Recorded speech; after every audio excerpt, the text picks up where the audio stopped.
Hi, welcome to another episode of our podcast, FXRefreshed, where each month we meet with industry professionals from the world of supply chain. Today, we caught up with Brian Kempisty, who's the founder of PortX Logistics, and they're revolutionizing how traditional trucking and transportation works here in the United States. Hope you enjoy.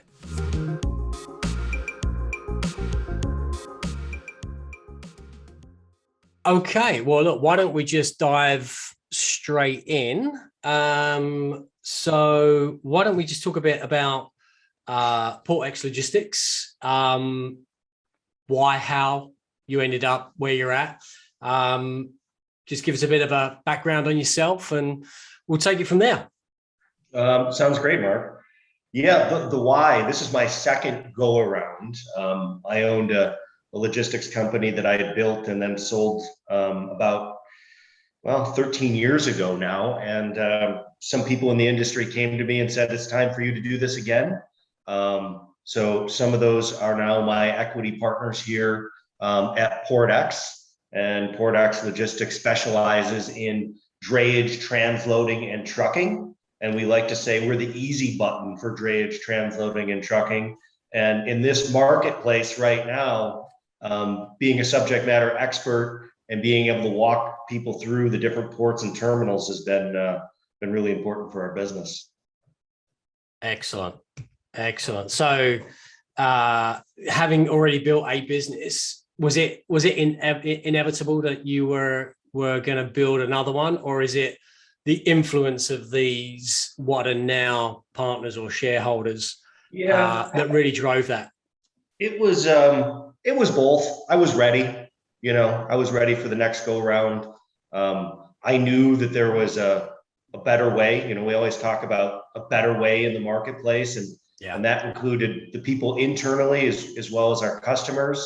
We knew there was a need for more of a national presence with drayage, transloading, and trucking, because if you're a beneficial cargo owner in New York City and you're bringing in cargo through 8 different ports and you need to know the nuances of those ports and rail ramps, it was just a very fragmented market. And we also knew there was a room for implementation of some technology and giving everybody that proactive communication. Generally in this market, these customers have to continually chase their drayage, transloading, and truck provider down for updates, where we're providing this information up front, and they've got awesome technology to track the cargo at all times.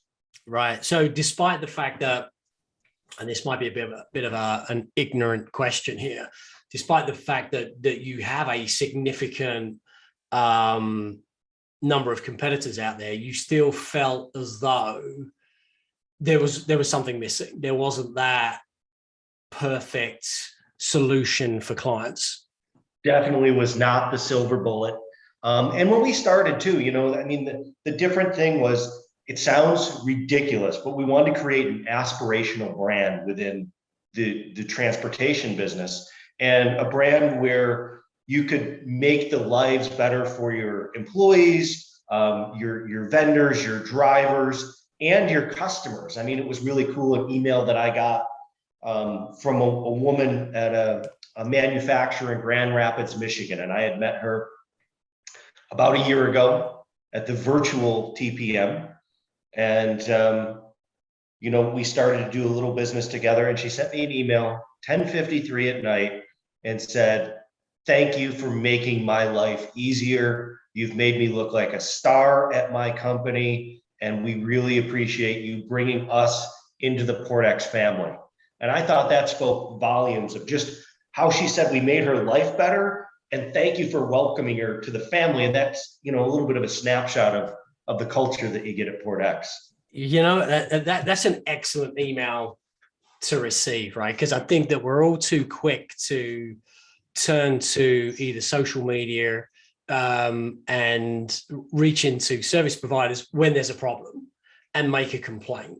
It's a lot more of an effort, it feels like, when something works well, for you to pick up the phone and say, "Hey, this is great." So the fact that she did that, I think, means that clearly you've massively impressed her, right? And her company. So So that's great. A superb email to receive. And you talk about, I'm going to probably bounce around a little bit, but just picking up on something you said there about making the lives better or easier for customers, for employees.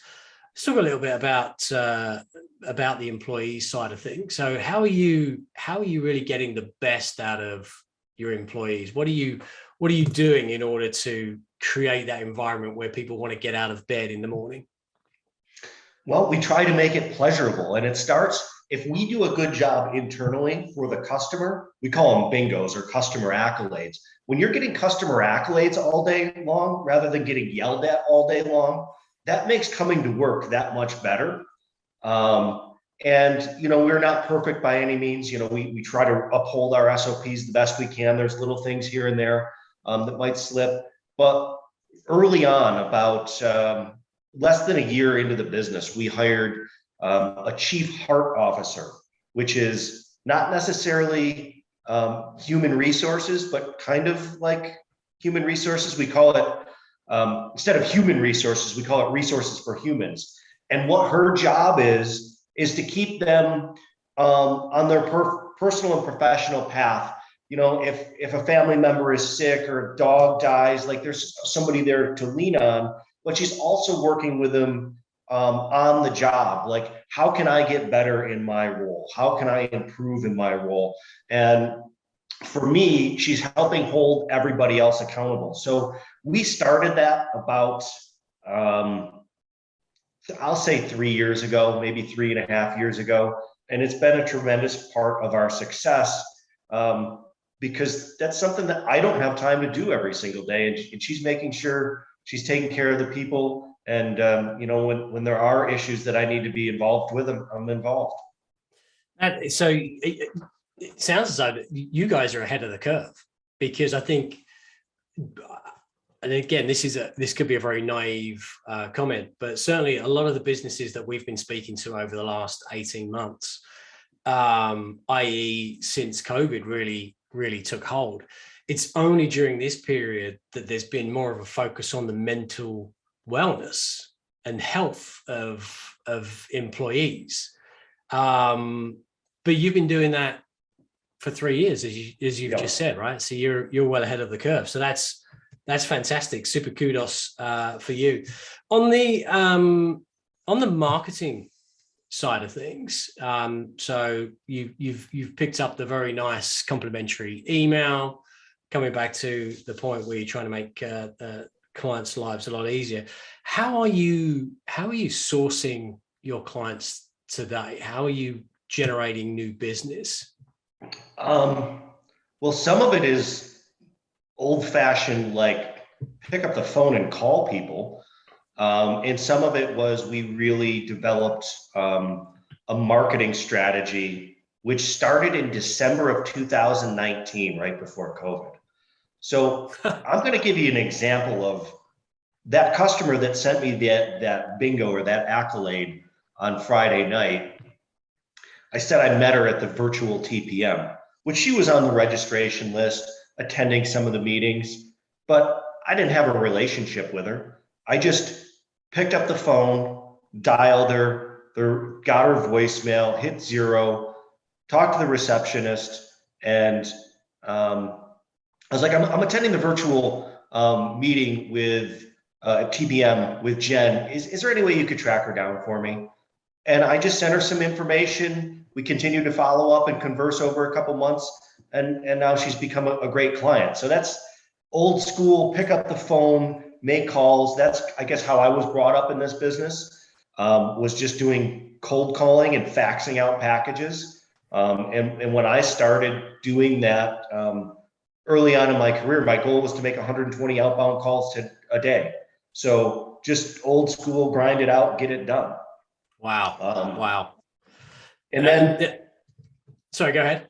And then in December of 2019, we have what we call our management retreats, where the leadership team comes together and we try to put together strategic initiatives for the upcoming year. And part of what I recognized was sales wasn't the same as it was when I was 22, right? Things have evolved, social media, marketing. People don't answer the phone anymore, right? So it's very hard to engage people. So we started a marketing plan in January of 2020, hired a marketing manager, and really tried to promote our company and our people as subject matter experts within the industry so that we would get incoming requests, comments, hey, I need help or I need information on this. And just so happens that COVID hit like 2 months later. So that timing was impeccable that we were starting that and we weren't reacting to the whole COVID thing. We had already started that marketing program and the timing couldn't have been better. That's awesome. That's awesome. And you feel like that was a key part of that process was hiring the marketing manager. So you're getting value out of the individual that you brought on board. Yeah, I think there's just, we have a lot of relevance in the marketplace. I mean, I'm talking to you today, we were talking with other large clients. We had actually had somebody from the White House task force reach out to me saying, okay, you're in this business. What recommendations can you give us?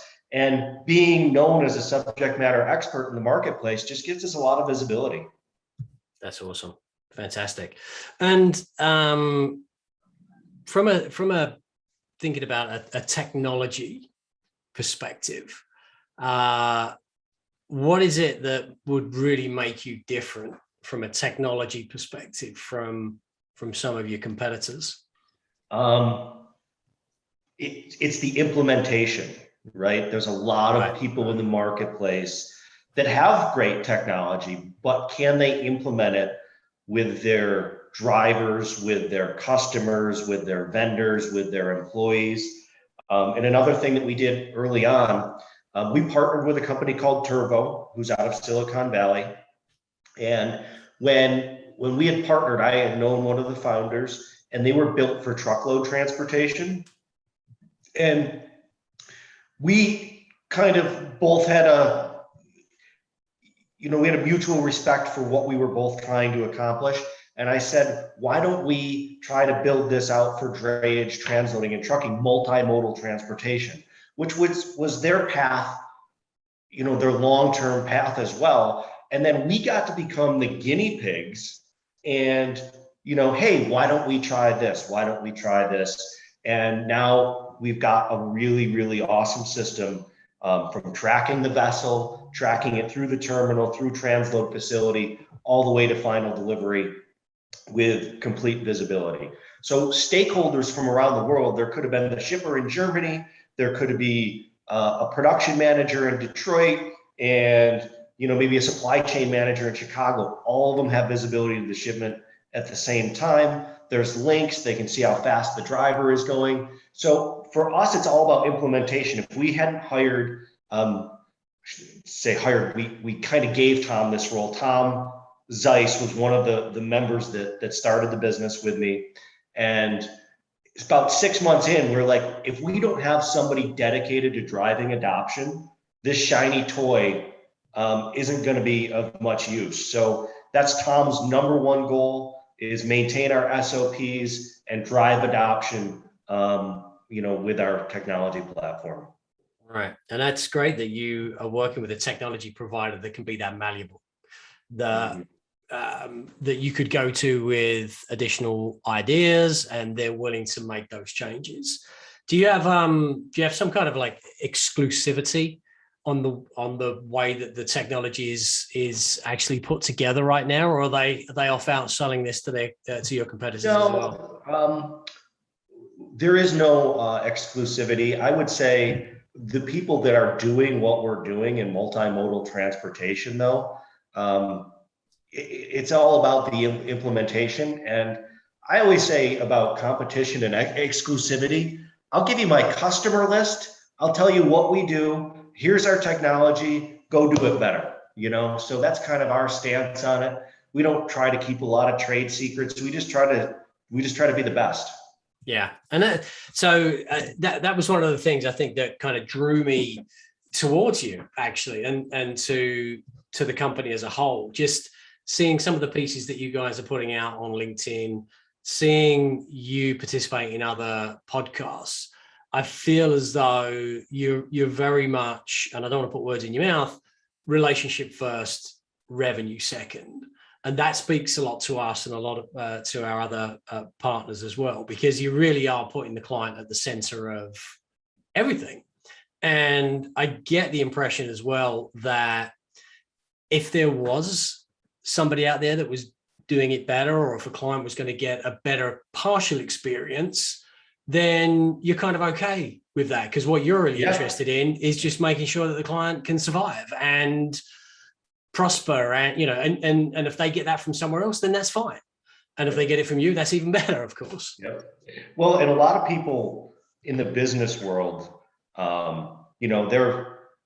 they've gone through the traditional MBA school and spreadsheets. And I say we don't manage by spreadsheet. We manage by bingos and customer accolades. And if we do right by our customers, the bottom line is going to take care of itself. Of course, you have to manage certain things, but our financial review lasts about, 2 minutes, one day a month, because it's really, it's more about running the business, taking care of the people, taking care of the customers. The money just follows.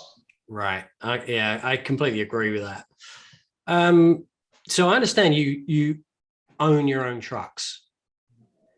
Is that a unique way of doing things for your type of business? Kind of. I mean, I think there's a lot of just traditional third-party logistics companies / brokers out there. Like the brokers and the digital brokers kind of are getting, all the press. But we feel like having an asset side in strategic locations really helps us. A couple things. One, from a marketing perspective, we want to be known as an asset-based company and not just a broker.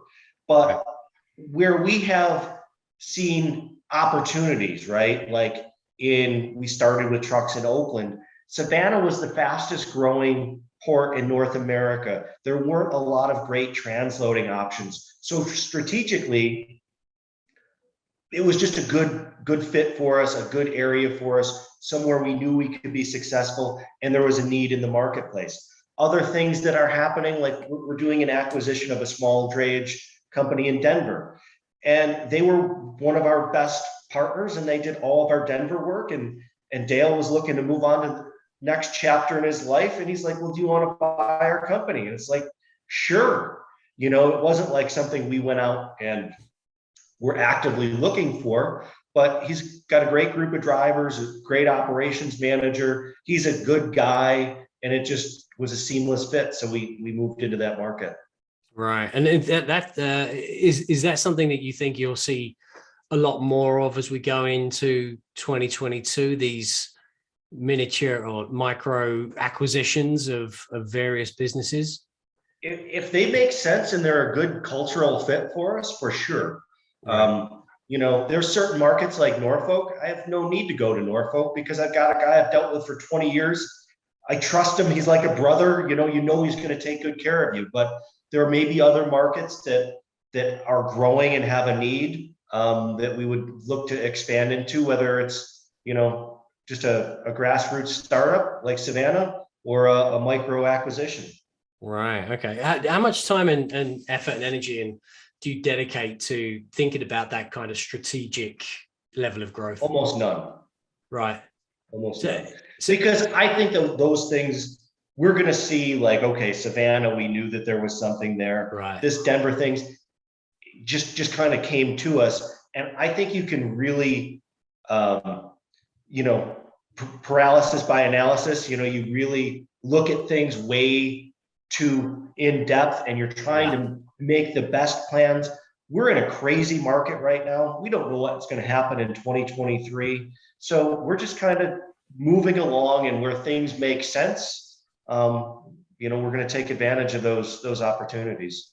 Yeah, I think sometimes overthinking it, you could end up kind of creating these synthetic situations where you think, yeah, that makes sense.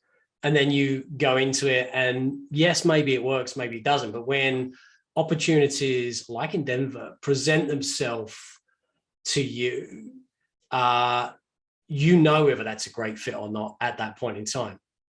So like having that kind of, I guess, view and attitude doesn't necessarily stifle the growth. It's still going to benefit you and the company overall, right? Having that kind of. And it goes back to what we were talking about earlier, building relationships, right? Internally, externally. If you do good by these people, and you're a good provider, you're paying on time, and you're just decent people to deal with, more opportunities are going to end up coming your way. Right.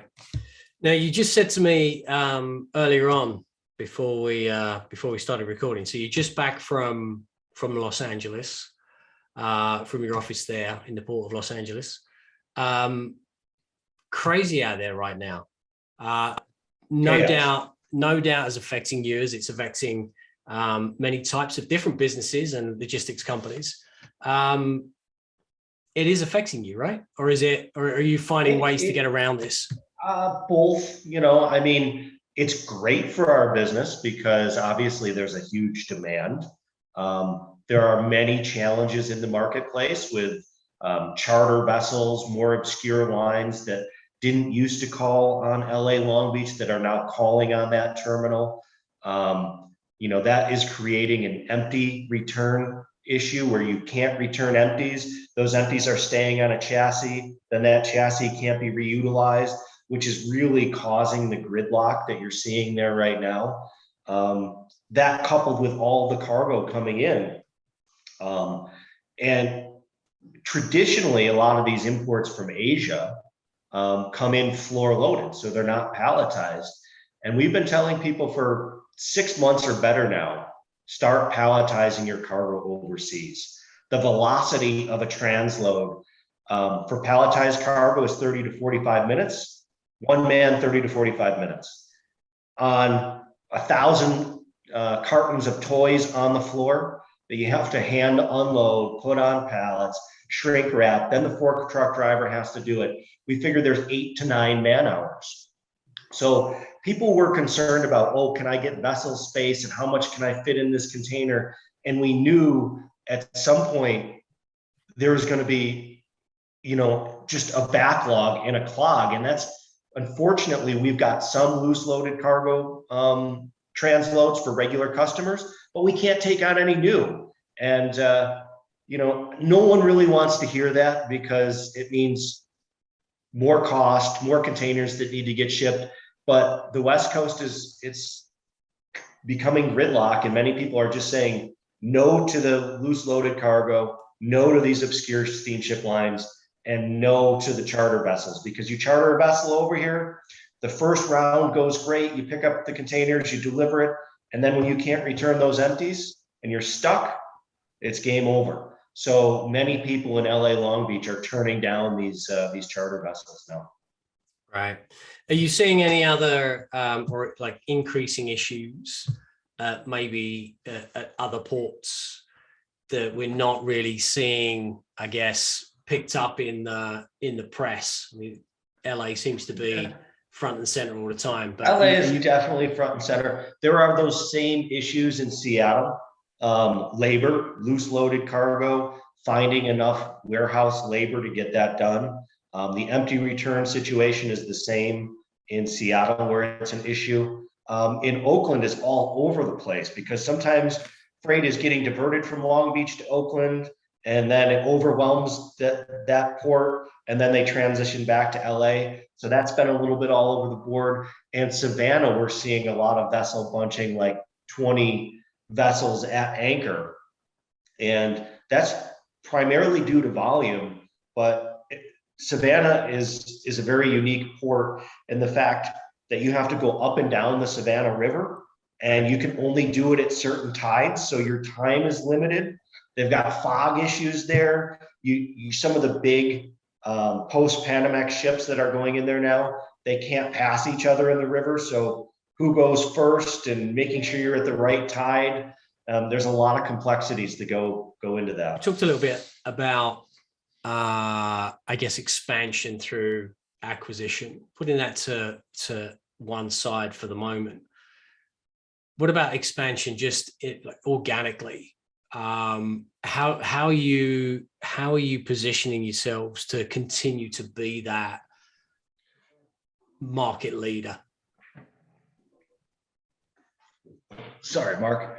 Yeah, one of the things that we're trying to do to grow the business is, we've done a lot of work in the major freight forwarders and NVOCCs. We're really trying to build our presence more with a lot of the beneficial cargo owners. So that is one strategy that we're going with. And Portax is known for expediting containerized cargo once it hits the shores of the United States and Canada. Earlier this year, we started a division called Carrier 911. What's your emergency? And so we're doing business with many of these freight forwarders around the country and around the world on the containerized cargo. But Carrier 911 specializes in the recovery of air cargo, whether it be from the O'Hare Airport in Chicago, Polar Cargo in Miami, somewhere in LAX. And then we're expediting that cargo with Sprinter vans, straight trucks, and 53-foot dry vans all over the United States. So for example, last week we had 6 pallets that were flown into LAX. We recovered them within 2 hours, had team drivers with a straight truck delivered to Nashville, Tennessee in 2 days. So 2,000 miles in 2 days, complete visibility, tracking on the Turbo app. And we really think that can augment our business and our growth, kind of staying with our core customers that we have and just working with another division within their offices. That's brilliant. So where did that idea come from? Well, it was about maybe 3+ years ago. One of our operators, Shane, we were pretty small at the time. I don't even know if we were a year old. We use a tool called Carrier 411, which allows you to look up the credentials of other trucking companies, their MC number, if there's any reports provided, like fraudulent reports or anything like that. I was like, Shane, Google Carrier 911. And nobody had Carrier 911. So we just bought the domain, and kind of the idea was just rolling around in my head for a year or two. I mean, it took us 2 years to actually act on it, but it was just a happenstance. Let's Google that and see if anybody has it. And then we figured out how to, build a business around it. That's amazing. That's absolutely superb. And so how many people are in the company right now? Because you have at least half a dozen offices, I noticed. Yeah. I'm not sure the total count, but it's not very many. Excluding ex-drivers, we probably have about 50 or less people within the organization. And then we do have some drivers in the network too. But we've grown super fast. We're really productive. We're going to do well over 100 million, maybe 120 million dollars this year with just that number of employees, which is pretty remarkable in our space.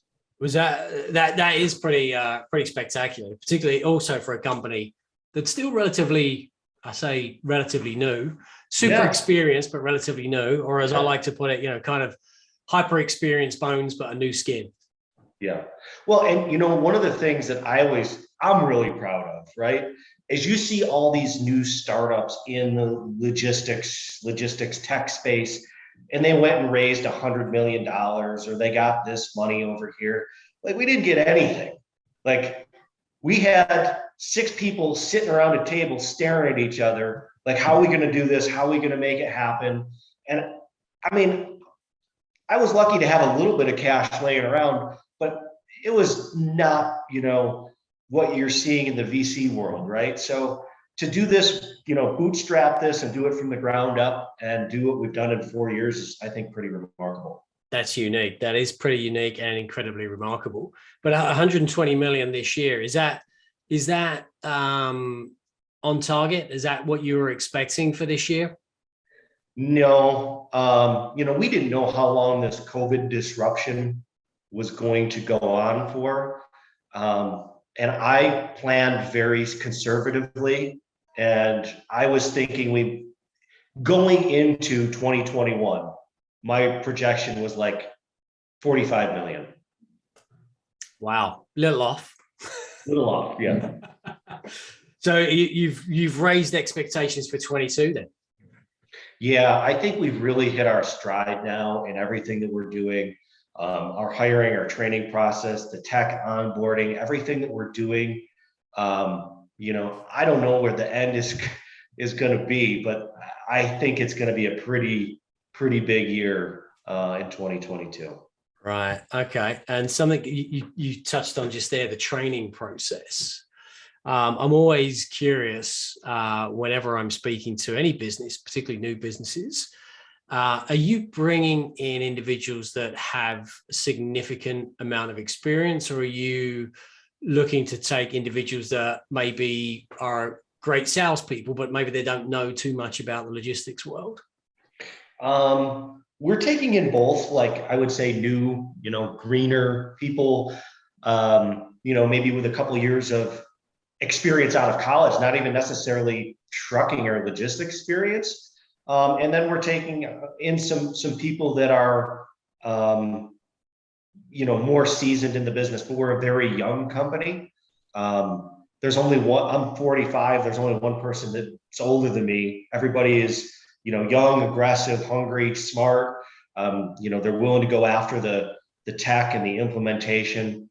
One of the things we did when we started is we wanted to remember our why as a company and, enhancing lives and making it a great place to work.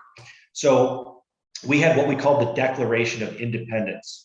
And the Declaration of Independence was basically all the things that we didn't want to be, right? So that is one of the first things that all the employees receive when they walk through the door. We go over our success factors, be proactive, wow the customers with service, fun and a little weird. We want it to be a fun experience. We work really hard at this.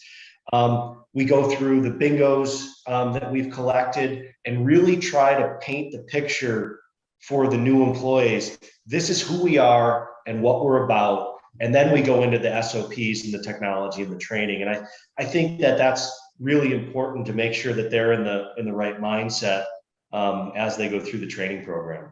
Right. So you're creating that atmosphere, that environment where people want to get out of bed in the morning. If you're giving them the tools and the education and the support, not every business really does that. And it's funny. For me, it's a bit of I don't want to belittle it or be flippant about it, but it's a very simplistic process, but one that so many businesses get so wrong. And I don't understand it. I think we always talk about it. We have a corporate retreat twice a year where our leadership team comes together and we go over the business plan and the Declaration of Independence every 6 months, because I don't want us to lose our way, right? Usually you get to a certain size and then, you get a CPA in there and you start managing by spreadsheet, and then the people become a number and you forget your why in the first place. So for us, that's really important. And I think it's important that we review that, every 6 months. So we're staying on target. We're staying true to, why we started the company, because for me, I want to have fun. I want it to be a pleasurable experience. Like, this is what I do, in my life. It better be enjoyable. Absolutely. You're in the chair for long periods of every day, right? And so if you're not happy in what you do, that makes for a very long day and a very crappy life outside of the working hours as well, right? So so before I let you go, I just want to again touch on maybe some of the expansion pieces. You've said that you've grown pretty quickly, and you have grown pretty quickly over the last couple of years or so. Even adding on some additionals like Carrier 911. I'm sure you might correct me, that when you started the business, you probably wasn't thinking initially of necessarily having owning your own trucks. You mentioned earlier on about working very closely with freight forwarders and others.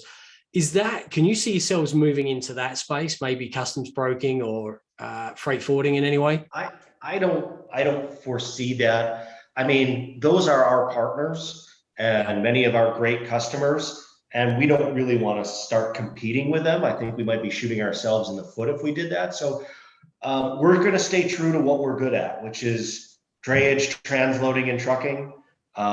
You know, expanding out in the trucking marketplace with like Carrier 911. But I still think there's a long runway for us that we can continue to double the business again without having to go into any of these other avenues, and just stick to what we're good at and try to be the best in the marketplace at it. That's brilliant. I love that. I love that ethos. All right, my friend. Well, listen, I appreciate you you jumping on. Just before we say goodbye and let you go, where can people find you? How can they get in touch? Well, the best place to find us would be both on LinkedIn, FXRefreshed Logistics, as well as our website, FXRefreshed.com. And you know, like we had mentioned earlier, we try to put out good content and be subject matter experts and an advocate for the people out there. So I think there's some good information that can be found at those places. That's brilliant. Brilliant. Well, thanks very much, Brian. Sincerely appreciate you carving out some time to connect with us today, given that you're such a busy guy. So listen, I wish you well for the rest of the day, rest of the year, and into 2022 as well. All right. Awesome, Mark. Thank you. Thanks.